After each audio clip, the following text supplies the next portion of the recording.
Good morning friends. દ્રવ્યગુડની અંદર divide and learn ટેકનિકની અંદર useful part અને ડોઝેસ વિશે માહિતી મેળવી રહ્યા છીએ. તો રાસનાના લીફ અને રૂટ ઉપયોગી છે. તો એનો પાવડર અને ડિકોક્શન બંને કોમન ડોઝ છે. રોહિતકનું બાર્ક, રૂટ અને પાવડર ફ્લાવર ઉપયોગી છે. તો ડિકોક્શન અને પાવડર બંનેના કોમન ડોઝ છે. કોમન ડોઝથી નજીક છે તો લખી શકો છો 3 ગ્રામ. સૈરેયક જે છે એના લીવ્સ અને રૂટ ઉપયોગી છે. એના પાવડર કોમન છે. જ્યુસ અને ડિકોક્શન બધું જ કોમન ડોઝમાં છે. સૈરેયક સારીવાના રૂટ ઉપયોગી છે. પેસ્ટ 5 થી 10 ગ્રામ. ઇન્ફ્યુઝન 50 થી 100 ml. ઇન્ફ્યુઝન એટલે ઉકાળા ટાઈપનું છે. પાવડર 3 થી 5 ગ્રામ. તો એ પણ જે છે કોમન છે. સર્પગંધાના રૂટ ઉપયોગી છે. તો એના ઇન્સોમનિયા માટે 3 થી 6 ગ્રામ. હાઇપરટેન્શન માટે 1 થી 2 ગ્રામ. અને સિઝોપેનિયા માટે 3 થી 6 ગ્રામ. તો આ બંને યાદ રખાય આપણે.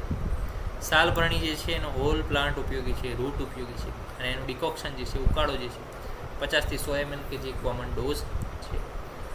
સલ્લકીની બાર્ક અને ગમ રેઝિન ઉપયોગી છે. એના બાર્કનું ડિકોક્શન જે છે એ કોમન ડોઝ છે 50 થી 100 ml. રેઝિન 2 થી 3 ગ્રામ એ પણ જે છે કોમન છે. સાલમલી જે છે એના રૂટ, એની સ્પાઇન, એની સ્ટેમ બાર્ક, એના પિચ્યોલ, એના પાવડર, એના ફ્રૂટ બધું જ ઉપયોગી છે. એના રૂટનો પાવડર 3 થી 6 ગ્રામ કે જે કોમન ડોઝ છે. એના જ્યુસ 10 થી 20 ml કે જે પણ કોમન ડોઝ છે. અને ગમ 1 થી 3 ગ્રામ એ પણ કોમન છે. તો ગમનો ડોઝ કોમન 1 થી 3 ગ્રામ છે. નોંધી લો. ગમ હોય, રેઝિન હોય 3 ગ્રામની અંદર 1 થી 3 ગ્રામ. પછી શંખપુષ્પીની વાત કરીએ તો હોલ પ્લાન્ટ ઉપયોગી છે. એનો ઉકાળો 50 થી 100 ml કોમન. પેસ્ટ 10 થી 20 ગ્રામ. પાવડર 3 થી 6 ગ્રામ કોમન. સાર 1 થી 3 ગ્રામ એ પણ કોમન. તો ક્ષારનો ડોઝ પણ અહીંયા નોંધી લો 1 થી 3 ગ્રામ કોમન ડોઝ. સત્તાવરીના રૂટ અને ટ્યુબર્સ ઉપયોગી છે. ડિકોક્શન, જ્યુસ અને પાવડર 3ના કોમન ડોઝ છે. સિકરુની bark, seed, leaves, fruit, flower આ ઉપયોગી છે. તો બાર્કનું ડિકોક્શન જે છે સ્ટેમનું એ પણ કોમન ડોઝ. જે જ્યુસ છે રૂટ બાર્કનું એ પણ કોમન ડોઝ છે. જે સીડનો પાવડર છે એ પણ 1 થી 3 ગ્રામ કે જે કોમન ડોઝની નજીક છે. રસોનનું બલ્બ અને ઓઇલ ઉપયોગી છે. એની paste of the bulb common dose 3 થી 6 ગ્રામ. પાવડર 1 ગ્રામ છે. અને ઓઇલ 1 થી 2 ડ્રોપ છે. આ કેમ ઓછું છે ખબર છે? કારણ કે લસણ જે છે એ વધારે ઉષ્ણ તીક્ષ્ણ છે. લસણ એ બહુ વધારે પ્રમાણમાં ખાય નહીં એટલા ઉષ્ણ તીક્ષ્ણ છે. પુનર્નવા જે છે પુનર્નવા હોલ પ્લાન્ટ ઉપયોગી છે. રૂટ ઉપયોગી છે. લીફ ઉપયોગી છે. પુનર્નવાનું લેટિન નામ શું છે? બોહેરેવિયા ડિફ્યુઝર કે જે હેવીનેસ છે એને ડિફ્યુઝ કરે છે. પુનર્નવા 100 થર્ડ છે એટલા માટે. હોલ પ્લાન્ટ, રૂટ અને લીફ 3 ઉપયોગી છે. પાવડર અને જ્યુસ કોમન ડોઝથી નજીક છે.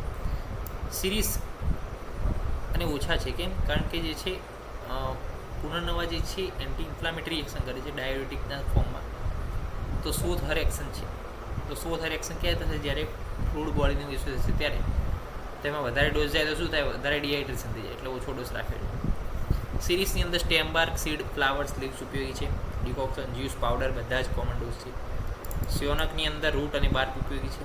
એના ડિકોક્શન અને પાવડરના ડોઝ કોમન છે.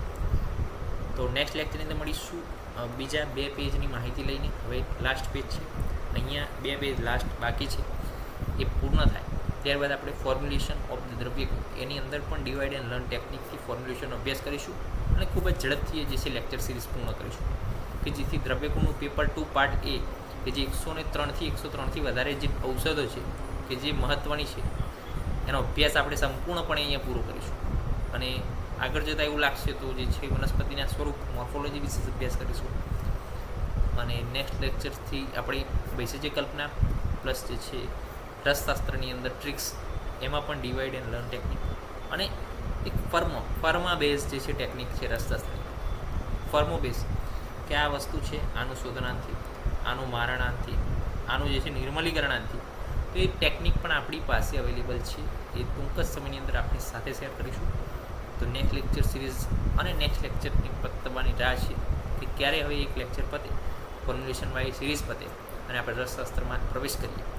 તો ત્યાં સુધી જય હિન્દ, જય ભારત, જય આયુર્વેદ, જય ધન્વંતરી. નમસ્કાર.